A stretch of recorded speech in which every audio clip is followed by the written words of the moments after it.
Sue's back with a question on the 2023 quarterback class and who might be trending to come to Columbus. Kevin? If Sue knows, please let me know. Send me a message that nobody's trending at this point. I don't know if I would sit there and say that there's a name that's ahead. I mean, I can tell you some names it's not going to be. It's not going to be Arch Manning. It's not going to be Malachi Nelson. But, there certainly are some names out there of guys. I haven't really fully been able to get my arms around all the 23 names at this point. There's some 24s out there that I seemingly think are 23s and they're 24s. There's Dylan Longerin is somebody that I would keep an eye on. I think that they really like him. He's somebody who's supposed to be taking a round of visits coming up here pretty soon. But no, I think it's, I feel more comfortable in telling you who I think is going to be their 25 quarterback, who I'll see in Findlay, Ohio on tomorrow. But I'm not so sure about 23 at this point. So the Magic 8 Ball says, ask me again later. Well, I think it's interesting because 2022, obviously they got Devin Brown. 2024, they're really looking hard at what Jaden Davis out of North Carolina. He's the number one quarterback in the class. So, and I'm not sure how great they feel. I know at one point everybody felt pretty good. So you've got this sandwich of 2023. Do you swing for the fences or do you settle for somebody knowing that you've got somebody you feel very good about in Devin Brown in 2022 and somebody that you feel really good about in 2024? 2023 may just be more obviously you're going to get the best possible guy, but do you how do you attack it? And there are guys certainly that they're looking at, but how patient are you? Do you if you go and get the top guy, does that hurt you with the 2024 kid that you're looking at? And so you almost have to what shot exactly are you going to shoot? And are you more concerned about 2024 than 2023? Because I kind of would be, given Devin Brown and Kyle McCord in the fold right now. Yeah, my feeling is you've got Devin Brown and you've got Kyle McCord who are going to battle for that starting position in 2023. And they do have offers out there. As he mentioned, Dylan Lonergan from Georgia, national top 100 player. Nicholas Iamaleava from California. He's a national top 10 prospect. I believe he was at their camp at Ohio State last year. Yeah. And so did Dante Moore from Martin Luther King High School in Detroit, Michigan. They were both at Ohio State's camp before, what would that have been, their sophomore year. They're sophomores right now. That's right, isn't it? So 2023, no, they would be juniors. So that's big. If they can get those guys back on campus this spring, maybe for the spring game or something, that would be big. That's what I would look for.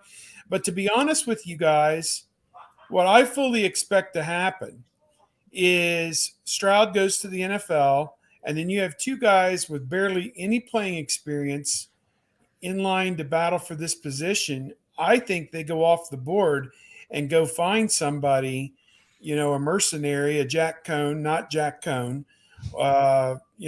somebody out there, that type of a transfer that maybe has some playing experience somewhere else, somebody who has been affiliated per se with a Ryan Day affiliated coach somewhere that comes with a strong recommendation, needs a change of scenery, and can come in and compete for the starting job in next spring, because that just seems to make more sense to me than going in to spring football with two guys who barely have any playing time under their belt, because Stroud took all the meaningful snaps again for a second year in a row.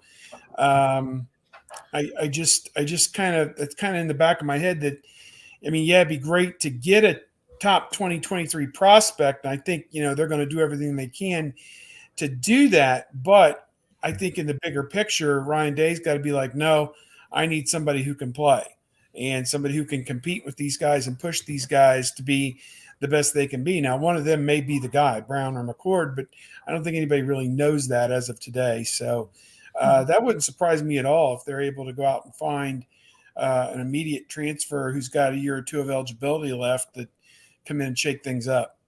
See, I would be surprised if they went that route. I think you go and you get somebody like a Gunnar Hoke or somebody who gives you who has some experience or whatever. But I think you hurt yourself recruiting if you sit there and you have Kyle McCord who sticks through these years, and you have Devin Brown who ended up in one of the services, not your service, not the one I used to work for, ended up being the #1 overall recruit.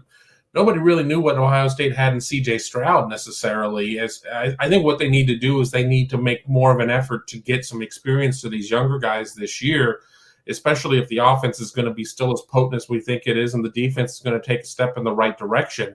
I don't think you would end up going into the 23 season with quarterbacks who have 0 pass attempts in the collegiate game.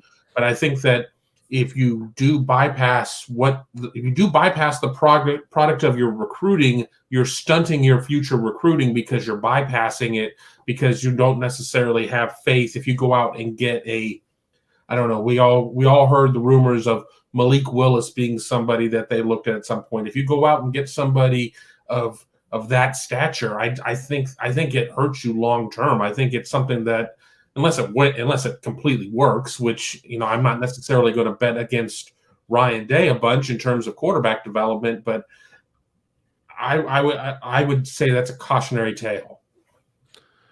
I think if they go that route, that tells you how they feel about Kyle McCord and Devin Brown after seeing more of them.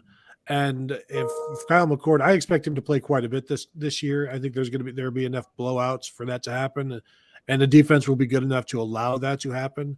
So I think they're going to get a good look at Kyle McCord. And I think if they then brought somebody in, he would be one of the first guys out. Like you're telling him right now that you can't play here.